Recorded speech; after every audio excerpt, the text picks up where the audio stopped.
Okay, let's unpack this. Imagine a scenario where geopolitical tensions aren't just simmering, but are, boiling over right in front of the world.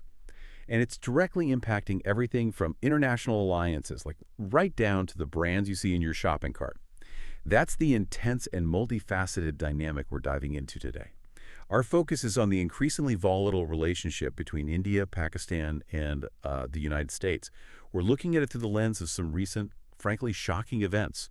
We're going to explore how these simultaneous things, tariff wars, explicit nuclear threats, and a very complex, maybe even contradictory U.S. role are all converging. Yeah. And they're creating not just a precarious security situation in South Asia, but also potentially a significant brand emergency for American companies working in India. Yeah, what's truly fascinating here, and I have to say quite alarming, is how these seemingly separate threads, you've got a heated tariff war, right? Then this audacious public speech from a top military general. And then you even pull in echoes from Cold War history. It all converges to paint this picture of a deeply interconnected and frankly volatile reality, not just for the subcontinent, but really by extension for global stability too.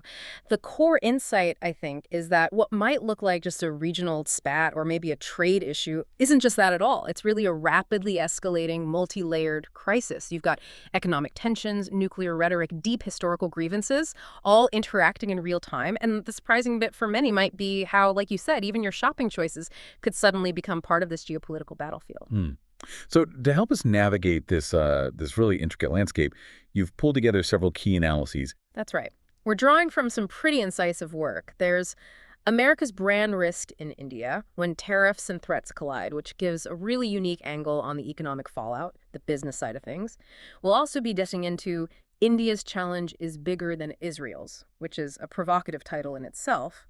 Alongside that, Munir in the U.S. issuing threats, and also the hypocrisy of U.S. neutrality in the face of Pakistan's threats against India. And then finally, to get that historical perspective, we'll look at India-Pakistan-U.S. dynamics in the shadow of Cold War nuclear crises. Our mission, as always, is to distill the most important nuggets of knowledge, the key insights from these sources, basically giving you a shortcut to being really well-informed on what is undeniably a critical global flashpoint. Okay, let's jump straight into that immediate spark then. What our sources are calling this double trigger that really set things off. They point to two critical factors that, when you put them together, create what they term a combustible optic for India. Exactly. A combustible optic. It's a good phrase. The first trigger is that ongoing sort of simmering tariff war between the U.S. and India. That was already creating a certain amount of, economic friction, maybe some public resentment bubbling under the surface. Right, that was already there. But then layered right on top of that came these very public, very direct, existential nuclear threats issued by Pakistan's army chief, General Asim Munir. And here's where it gets really interesting, like you flagged. He delivered these, frankly, shocking threats, not just on foreign soil, but specifically from American soil. Indeed. And that context, the where, is absolutely crucial for understanding the impact. India, as the sources describe it, is an enormous, noisy, complex democracy. It's not a place where public feeling is easily managed or controlled by, say, the Prime Minister's office. Not at all. Instead, you have the national mood being shaped by millions of different voices, amplified constantly through this incredibly vibrant social media scene, those intense, often fiery TV debates you see, and just countless conversations happening on the street, in markets, within families. So it's very organic, very bottom-up in a way. Very much so. And this deeply democratic, interconnected nature means that when geopolitical actions cross certain lines, especially deeply sensitive ones, like, for instance, a major strategic partner like the United States appearing to tolerate or maybe even tacitly condone threats against India, well, no leader, no matter how pragmatic or influential they are, can fully control the resulting national mood or how the public perceives it. That frustration, that anger, it can spread like wildfire. And General Munir's words weren't vague diplomatic speak, were they? They were shockingly direct. Can you detail what he actually said, especially that speech in Tampa, Florida? Oh, he certainly didn't mince words. It was incredibly blunt. From his Tampa speech, General Munir stated, and this is a direct quote, "We are a nuclear nation. If we think we are going down, we'll take half the world down with us." Now just pause and imagine hearing that. From the military chief of a neighboring nuclear-armed state, delivered while he's standing on U.S. soil. Chilling. Absolute chilling. But he didn't stop there with just the general, existential threat. He got very specific against India. He explicitly brought up disputes over the Indus Waters Treaty, declaring, quote, "The Indus River is not the Indians' family property. We have no shortage of missiles, alhamdulillah, praise be to God." Wow. Threatening a foundational water treaty. Exactly. That treaty goes back to 1960, mediated by the World Bank, governing how they share the entire Indus River system. It's vital for both countries. For a military leader to threaten its violation or destroying infrastructure linked to it, that's a clear economic and military provocation. Munir even went on, threatening to destroy any dams India might build that could affect water flow to Pakistan. He said, "We will wait for India to build a dam, and when it does, we will destroy it with 10 missiles." Good missiles. Just casually throwing that out there. Just like that. He also criticized India's handling of what he termed the Four-Day War, probably referring to the 1965 conflict and the Pahalgam terrorist attack, telling India to basically accept their losses. And then, to cap it all off, he used this really powerful, quite unsettling metaphor, likening India to a shining Mercedes on a highway and Pakistan to a dump truck full of gravel. Implying what? Asymmetric warfare. A willingness to cause a crash regardless of the cost. Precisely. Yeah. It clearly implies a readiness to resort to asymmetric, highly destructive responses if they feel pushed, regardless of the consequences to themselves. It's a really chilling image. Evokes this readiness to sacrifice everything just to inflict damage. So it's not just the explicit nuclear threat, the take half the world down line. It's the combination of where he said it and the very specific, almost casual way he tied it to everyday things like water, historical battles. The sources talk about the ripple effect of this, right? Particularly how it lands with the average Indian citizen. That's a crucial part of the analysis. The speculation highlighted in the sources is that for the average Indian consumer, the person on the street, that distinction between one general's inflammatory words and a powerful country's like tacit acceptance, it just blurs very quickly. The fact that Munir could make such overtly aggressive existential threats against India on U.S. soil and then face no visible, immediate public diplomatic pushback from Washington, that's perceived in India in one of two ways, really. Okay, what are they? At best, it's seen as indifference. Washington just doesn't care enough about India's security concerns. At worst, and perhaps this is more common, it's interpreted as outright complicity. Complicity, that's a strong word. It is, and it's incredibly damaging because it feeds this narrative that Washington tolerates, maybe even tacitly endorses, this kind of hostile rhetoric when it's aimed at India. Even though India is supposed to be this key strategic partner, the world's largest democracy, this kind of perceived slight, especially done so publicly, it resonates deeply with national pride. It can really shape public sentiment in a negative way. So while the U.S. administration might see this as, I don't know, just another chess move in a complex game, it sounds like the real impact, the actual game, is playing out in the marketplace. How directly do these high-level tensions hit something as everyday as, well, our shopping choices? That's exactly it. That old idea that geopolitics happens over there, totally separate from consumer behavior or brand loyalty, it's completely outdated now. Our sources are quite clear. For American companies in India, this isn't some distant diplomatic issue. It's rapidly turning into a full-blown branding emergency. We're talking about huge players here. Tech giants, Apple, Google, fast food chains, McDonald's, KFC, lifestyle labels, Nike, Levi's, streaming platforms, Netflix, Amazon Prime. They've all achieved this deep, almost ubiquitous penetration into India's massive consumer market. Their growth has been phenomenal. Huge investments, huge market share. Absolutely. But the very things, the network effects, the digital connectivity that drove their expansion, those same things can become accelerants for negative sentiment when the public mood turns sour. Think about it. That powerful collective digital voice, it can shift incredibly quickly. So you're saying the very mechanism that helped embed them in Indian society can also be used against them. How does that brand fallout actually happen on the ground? What are the steps? It's described as this sort of chillingly predictable three-phase process in the sources. Each phase builds on the previous one. First, in the short term, you get these immediate, very visible reactions. It often starts with a viral social media campaigns, maybe organized by influencers, maybe just outraged citizens, trending against brands seen as pro-US or US-aligned. These campaigns call for boycotts, they share alternative products, they shame people who keep buying, and this leads to immediate dips in sales as these symbolic boycotts gain traction. Imagine a tweet from a major news anchor or a post from a comedian condemning the perceived U.S. inaction. It could trigger hundreds of thousands of shares overnight. Wow. Okay, so that's the immediate hit. What happens next? Then, in the medium term, Indian competitors get smart. They are incredibly quick and savvy to seize this moment. They strategically leverage nationalist marketing. Positioning themselves very effectively as these appealing homegrown alternatives, they'll launch ad campaigns emphasizing Made in India, supporting Indian jobs, truly Indian values, directly tapping into that rising sense of national pride and resentment against perceived foreign indifference. Picture a local smartphone brand directly contrasting its product with an American giant, framing the choice itself as an act of patriotism. It's not subtle. Right, playing the nationalist card very directly. Exactly. And finally, in the long term, this is where American brands face the most insidious, the most difficult challenge.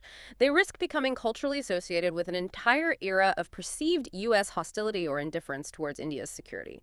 This isn't just a fleeting trend you can fix with a new ad campaign next quarter.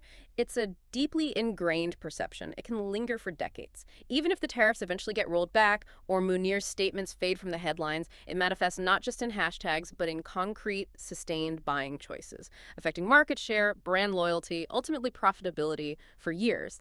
The sources really stress this isn't about isolated incidents, it's about a fundamental shift in how a whole nation views a foreign entity and its commercial face. It sounds like a slow burn crisis then, that once it's ignited, just keeps building and becomes incredibly hard to put out. The sources emphasizes not just hashtags, it's concrete buying choices, long-term perception. So if Washington and U.S. corporations want to protect their standing, they need to engage in what the sources are calling proactive brand diplomacy. What does that actually mean? Beyond just, general nice gestures. Yeah, proactive brand diplomacy. The core idea is that the world's biggest democracy isn't just a market, it's a mood, and a very proud one. When that mood turns, it can genuinely undo decades of market building, brand loyalty, huge investments in just months. So, proactive brand diplomacy means taking concrete public steps. For instance, an immediate, unambiguous public statement from the U.S. State Department, explicitly distancing the U.S. government from Munir's threats, reaffirming solidarity with India's security concerns. That would have been a critical just move. Something clear and public, not just quiet diplomatic notes. Absolutely. Followed by high-level reassurance, maybe even from the president or vice president, directly addressing the Indian public, not just its government, talking about shared values, mutual respect.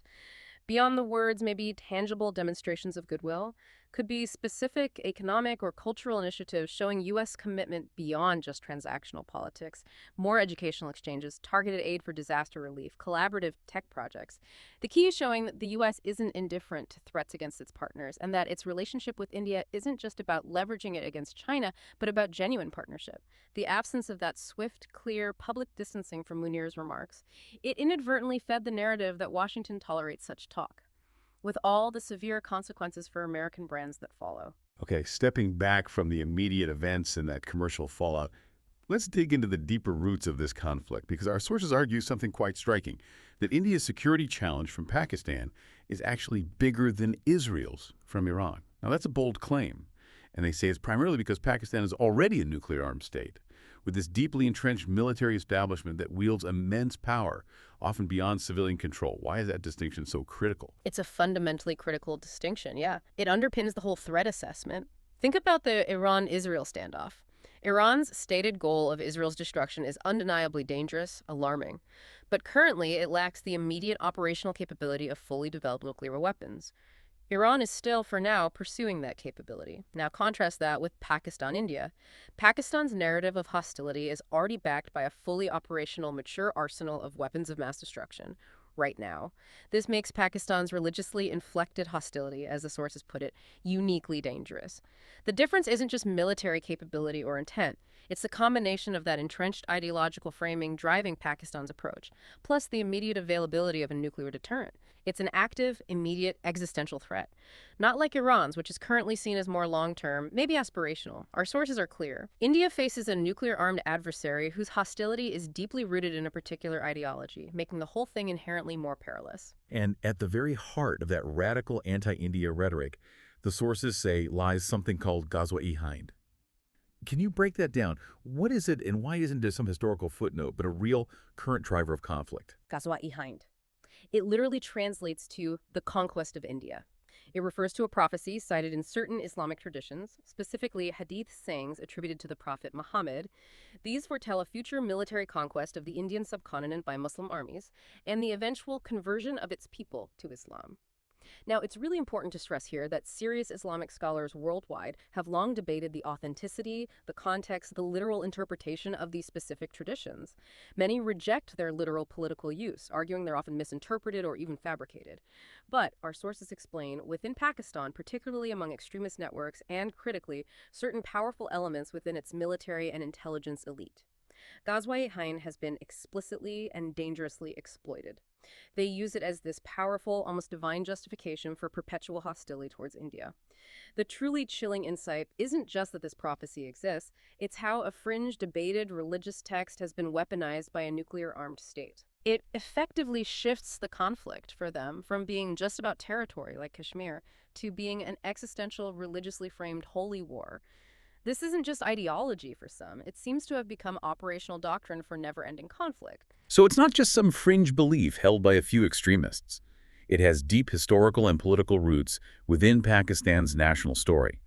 How has it been used over time? Precisely. The sources trace this insidious political traction right back to Pakistan's creation, its post-1947 nation-building narrative. After partition, Ghazwa-e-Hind was consciously used to paint India not just as a geopolitical rival, but as an existential, even religious adversary. And in the 21st century, its reach has been amplified even further by transnational jihadist groups, most notably Al-Qaeda in the Indian subcontinent, AQIS. They openly invoke the prophecy to recruit fighters to galvanize support. They frame current policies in India like certain Hindutva policies, which critics say marginalize minorities, as proof of this impending holy war, further fueling the narrative of an inevitable climactic showdown. And this isn't just abstract talk. It gets into speeches, maybe even schools. That's what's reported. Pakistani militants, hardline clerics, even figures within the military establishment have repeatedly woven Ghazwa-e-Hind into public speeches. It's reportedly found its way into certain school curricula. It's present in military rhetoric, especially when discussing India. This happens even while more moderate voices within the Islamic world condemn it as neo-Kharijite extremism, basically, a radical, intolerant distortion of Islam for political ends. This deep ideological dimension means the conflict truly is beyond Kashmir. Kashmir is often seen as the main dispute, but that's a mistake. Kashmir is just one facet. For these ideologues, the core issue is an ideological conflict with deeply ingrained, almost apocalyptic goals for India's total military conquest.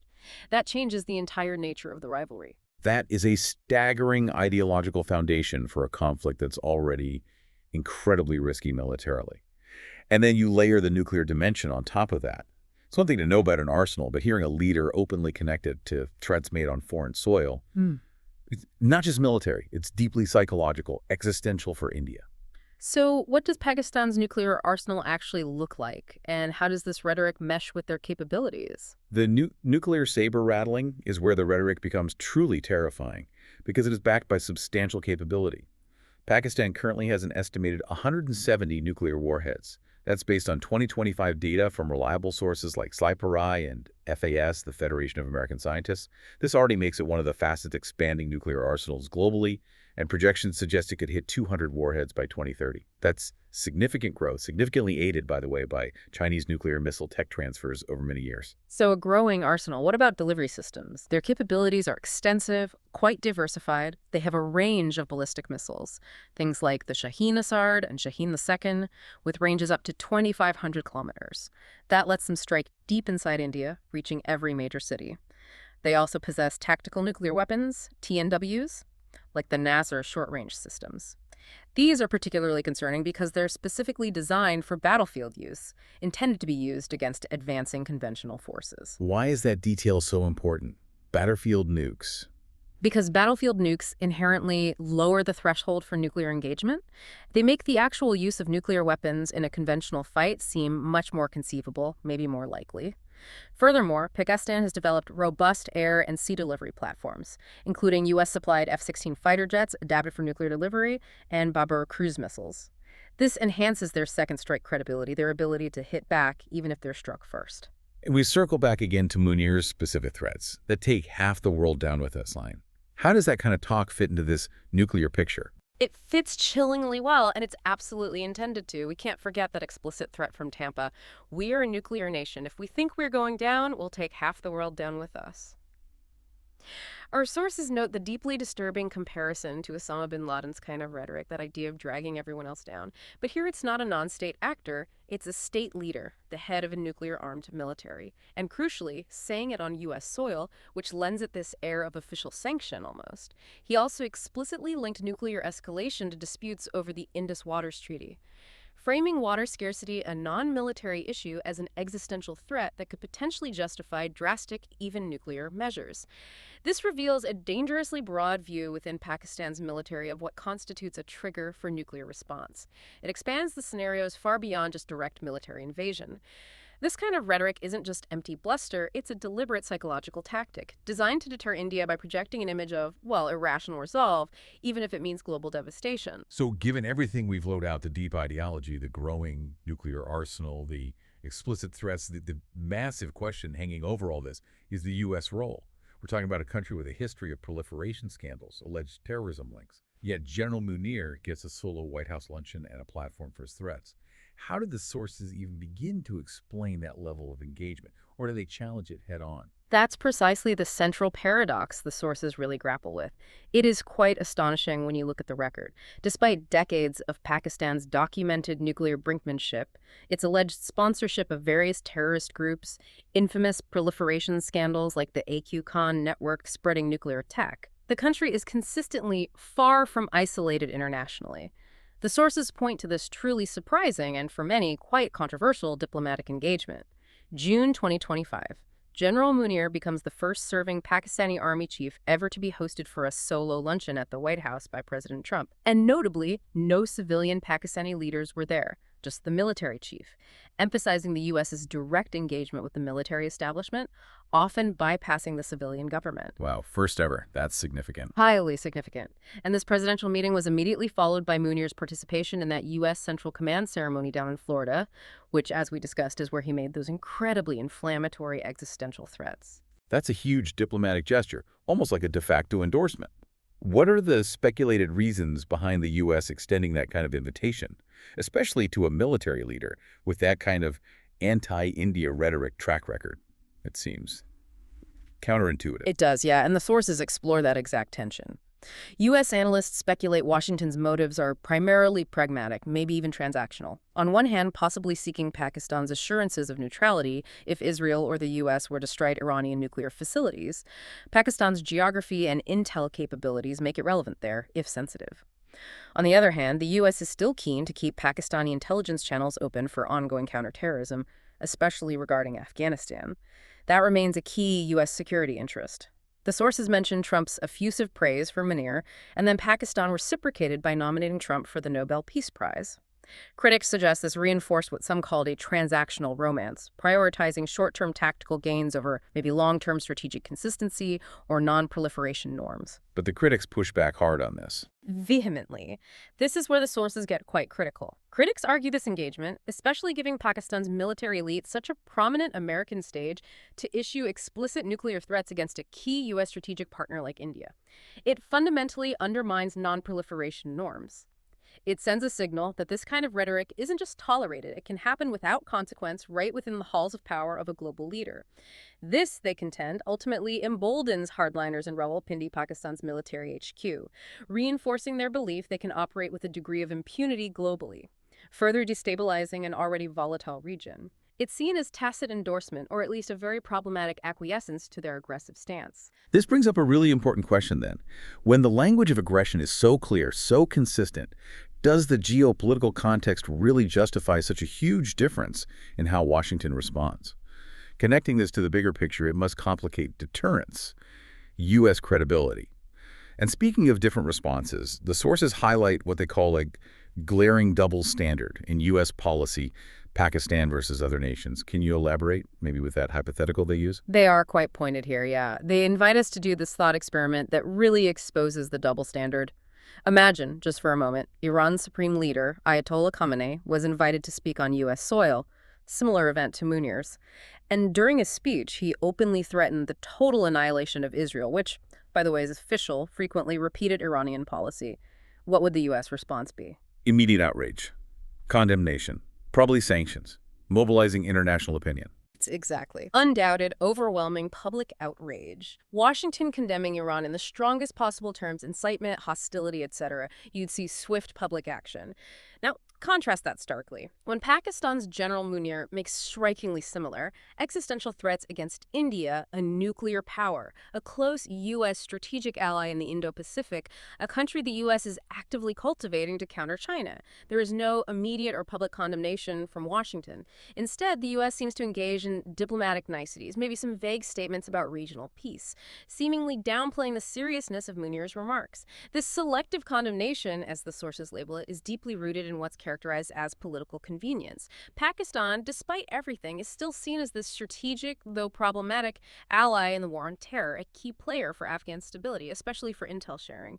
The U.S. has consistently prioritized this complex transactional relationship, often sidelining concerns about Pakistan's aggressive rhetoric toward India for what it sees as immediate security needs. It creates this deeply inconsistent foreign policy. Which must leave India in a really awkward, precarious spot.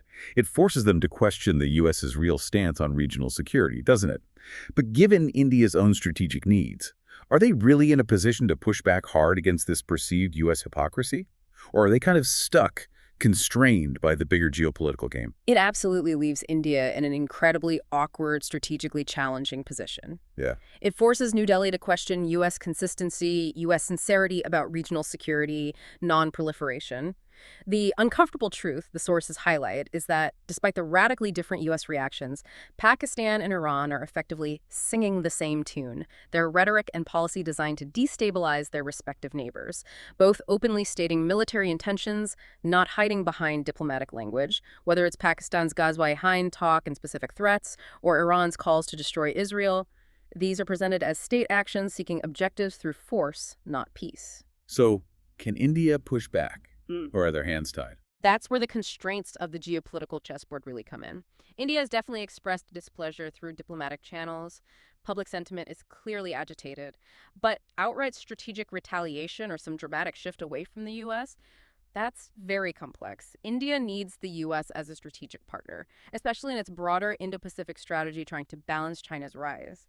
So while this U.S. inconsistency is frustrating, potentially undermining the relationship, India often has to navigate this hypocrisy carefully, balancing immediate security worries with long-term strategic goals. This fundamentally complicates the U.S.'s ability to be seen as a consistent, impartial, credible actor promoting regional stability, especially when it seems to overlook threats from one ally while condemning them loudly from another. It makes for very difficult, very distrustful deterrence dynamics. Okay, moving from the immediate present, let's explore these chilling historical echoes our sources draw, mapping the current India-Pakistan-U.S. dynamic onto high-stakes Cold War nuclear crises. It's a fascinating and, yeah, chilling comparison.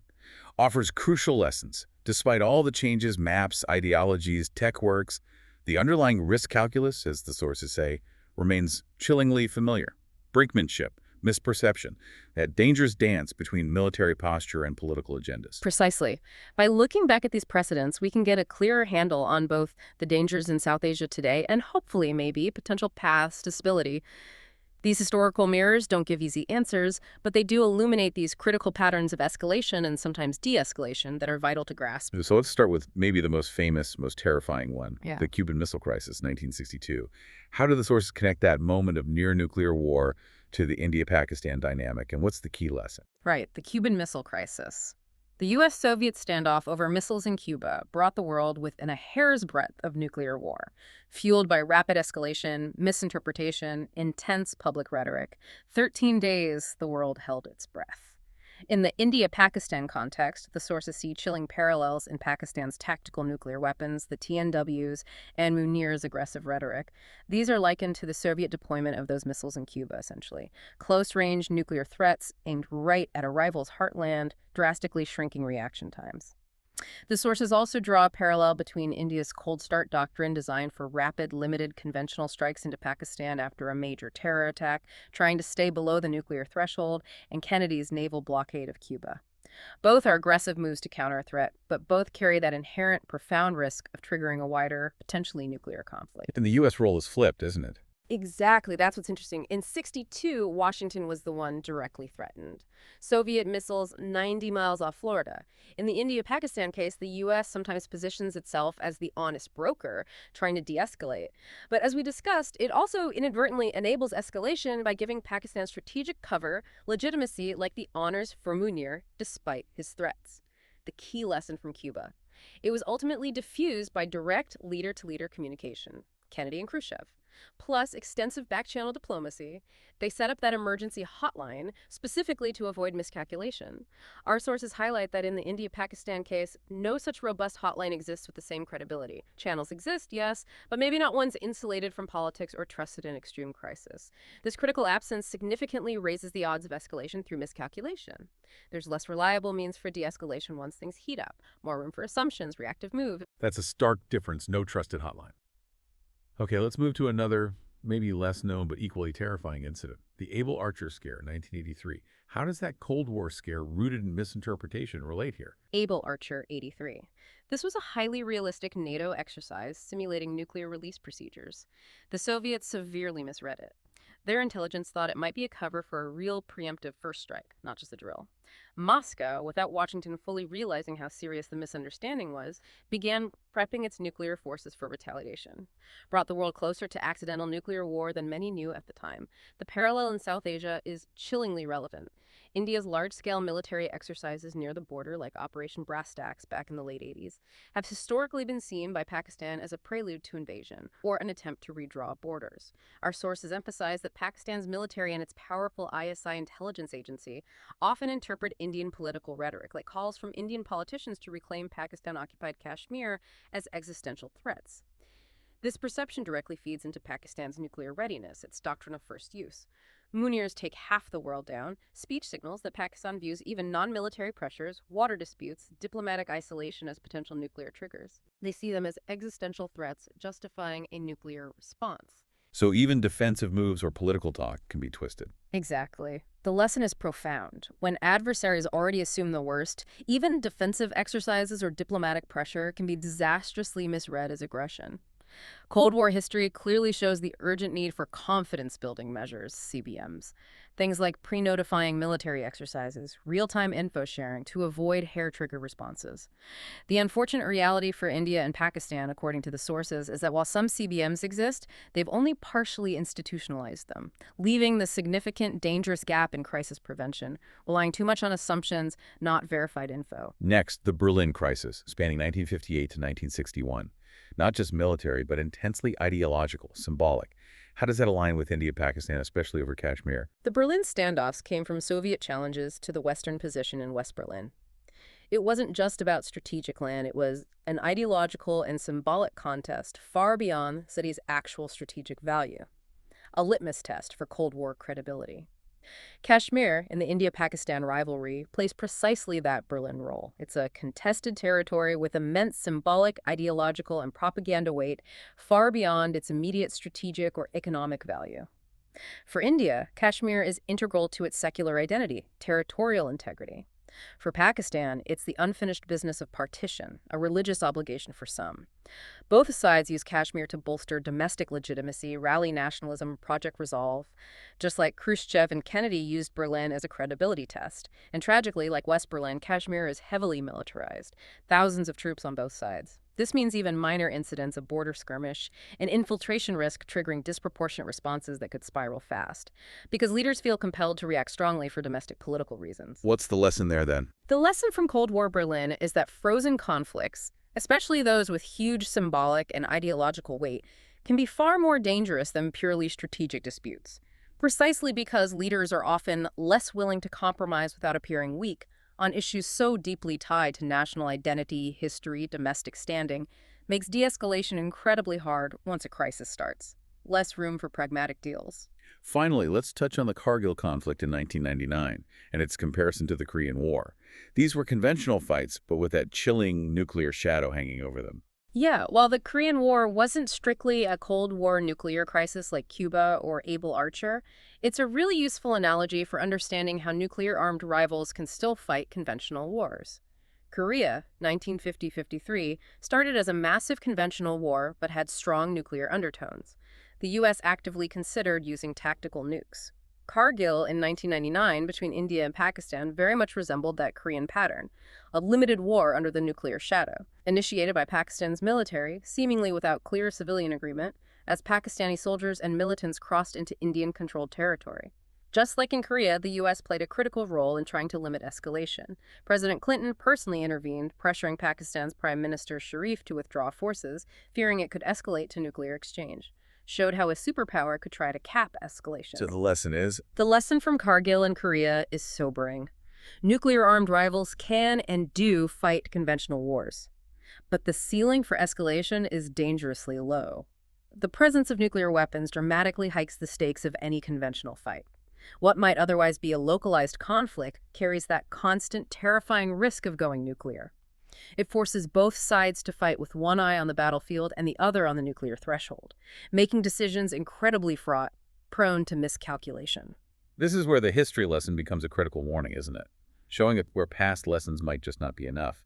Because despite all these compelling parallels, our sources highlight crucial differences. Differences that make the South Asian dynamic unique and, in some ways, even more perilous than the Cold War. This is where the details really matter. We need to understand why this region might be more dangerous. That's a crucial point, yeah. We can't just copy-paste Cold War solutions onto South Asia. The differences are fundamental, and they significantly raise the stakes. First, think about nuclear command. During the Cold War, command structures were highly centralized, multiple checks and balances, both sides driven by a shared fear of accidental war. In South Asia, specifically with Pakistan, while there's a national command authority on paper, real power and control over the arsenal are heavily centralized within its military establishment, which has a long history of intervening in politics, even staging coups. This means there's potentially a greater risk of rogue use or unauthorized launch. Not necessarily by one rogue individual, but maybe by a faction within the military, especially during internal instability or political chaos. That's a stark contrast to the rigid Cold War controls. That's a massive difference right there. Centralized control in a highly political military sounds like a recipe for instability. And what about the third-party role, the U.S. role? How's that different from the Cold War? Exactly. The third-party role is way more complex. Cold War saw limited direct superpower mediation in each other's main spheres, often indirect proxies. In South Asia, the U.S. plays this complicated dual role, both mediator and enabler. While it tries to de-escalate crises, its history and ongoing provision of military aid and diplomatic legitimacy to Pakistan, especially its military, complicates deterrence dynamics, sends mixed signals. India sees Washington giving cover to Pakistani belligerents. Pakistan might interpret U.S. engagement as implicit support for its hardline stance, reducing its incentive to back down, far removed from the more distant Cold War influence. And the geography must play a huge role, too, just the sheer closeness of India and Pakistan. Absolutely. The geographic proximity is vastly different, makes the crisis window incredibly tight. Cold War, thousands of kilometers, oceans separating the U.S. and USSR, allowed minutes, maybe hours for decision-making once a threat was detected. South Asia, a shared, heavily militarized border. Missiles reach targets in minutes. This drastically shrinks the decision-making window, heightens the risk of accidental escalation or a preemptive strike based on bad intel. There's no luxury of time to think. Then there's the core ideological driver. Capitalism versus communism is one thing, but what's driving things in South Asia sounds far more complex, more deeply ingrained. Yes, the ideological driver is arguably the most intractable difference. Cold War was mostly capitalism versus communism. Fierce, yes, but it allowed for periods of détente, even cooperation when interests aligned. In South Asia, you have this potent, explosive mix of religious nationalist ideology plus deeply entrenched territorial disputes. This ingrained religious nationalism, like Ghazwa-e-Hind, framed by some as an existential holy war. It makes ideological de-escalation far harder than even during Cold War détente. It's not just about political systems, it's about perceived divine mandate, national identity. Far less negotiable. And finally, the crisis frequency. It feels like the Cold War had these huge crises maybe once a decade, but South Asia seems much more volatile, prone to constant flare-ups. That's correct, and it points to the inherent instability. Cold War saw major world-threatening crises maybe once a decade, allowed time for leaders to learn, build mechanisms. South Asia sees multiple crises every decade, and crucially, these often happen during domestic instability in either India or Pakistan. Times of internal political turmoil, economic hardship, leadership changes, the incentive to externalize problems, take risky actions can increase, further amplifying the unpredictability and danger. These crucial differences really underscore why the Cold War map, as our sources put it, is a warning, not a manual. It gives us insights, but the solutions need to be tailor-made for this unique, dangerous situation. So given all these sobering parallels and these critical differences that make the South Asian dynamic uniquely perilous, what specific policy lessons can we draw from the Cold War experience that might apply to this India-Pakistan-U.S. triangle? Our sources push for some very concrete, urgent actions. The first, and maybe most immediate, is the desperate need for hotline diplomacy. Just like Kennedy and Khrushchev set up that insulated, direct communication line after the '62 crisis to avoid nuclear miscalculation, India and Pakistan desperately need an insulated, always-on communication line for nuclear incidents. This line has to be separate from their usual political posturing, their diplomatic freezes, designed solely for crisis communication between military leaders. It's essential for preventing miscalculation, de-escalating accidental triggers, clarifying intentions during a crisis where minutes literally mean the difference between peace and catastrophe. The challenge, of course, is building the trust needed for it to actually work. That makes total sense. Beyond direct lines, what about broader mechanisms for de-escalation transparency? We also need the establishment of nuclear risk reduction centers, modeled after the U.S.-Soviet agreements from the '80s. These centers could provide a secure, neutral platform for real-time information sharing during military exercises, accidental incursions, or other unexpected incidents. Mechanisms like these provide vital transparency, reduce the chance that a routine drill or an accident is misinterpreted as an attack prelude, allow for swift clarification, preventing a rapid escalation spiral based on bad info or worst-case fears. Again, institutionalizing trust is the key hurdle. And what role does the U.S. play in making these lessons stick, ensuring they work, especially given that dual role we talked about? Crucially, there needs to be unequivocal superpower restraint from the U.S. Washington must explicitly recognize the destabilizing effect of public legitimization of nuclear brinkmanship. Okay, our sources are quite blunt, unambiguous here. The White House honors for Munir send exactly the wrong signal. Actions like that effectively embolden hardliners in Pakistan's military, undermine global non-proliferation efforts, and complicate the U.S. relationship with India, a vital strategic partner. A clear, consistent public U.S. policy condemning nuclear threats from any state, regardless of transactional deals, is paramount for building trust and stability. We talked a lot about guys behind, those deeply ingrained religion-linked ideological drivers. Can the Cold War offer any lessons for de-escalating that kind of profound existential conflict? Because that sounds way harder than capitalism versus communism. That's arguably the toughest, most complex challenge, yeah. Cold War détente, especially later on, show that softening ideological confrontation through things like expanded trade, cultural exchanges, scientific cooperation, people-to-people contact can significantly reduce crisis frequency and intensity, foster some mutual understanding, shared interest. However, the sources admit this is far harder in South Asia. The conflict there is so intricately tied to religion-linked nationalism, historical grievances, deeply held identity narratives. It presents a much more formidable challenge to ideological de-escalation than the Cold War's largely secular divide. It requires maybe a generational shift in narrative, reconciliation, perhaps even reinterpreting history. That's an enormous task. As the Indian National Security Advisor put it so bluntly, and it's worth repeating because it captures the core risk, when a nuclear-armed general talks like a terrorist, it's not rhetoric, it's a risk. The words aren't just words. They're an extension of a dangerous ideology and an operational intent. That quote really drives home the immediate, profound danger. So what's the urgent imperative here? What does all this mean for the future of peace in this incredibly volatile region? The Cold War's narrow escapes, Cuba, Able Archer, Berlin, they teach us survival, often depended not just on plans, but on leaders' ability to resist huge domestic political pressure, to truly see the adversary's perspective, and to build real working crisis management tools right in the heat of the moment. In the India-Pakistan-U.S. dynamic, these lessons are even more urgent, but the conditions are, in many ways, more perilous. Because of the extreme geographic proximity, the incredibly fast speed of missile flight times, literally minutes from launch to impact, and that deeply ingrained, religiously infused ideological framing of the conflict, decision windows are measured in minutes, not days. There's almost no room for error, no time for long deliberation. If we connect this to the bigger picture, it really highlights that the stakes in South Asia might be higher than any previous nuclear standoff. Precisely because the safeguards, the mutual understanding, the established norms for de-escalation, they just aren't as developed or robust. This raises that critical question. Can the international community, especially major powers, really afford to be complacent or keep prioritizing transactional politics over long-term stability? Not at all.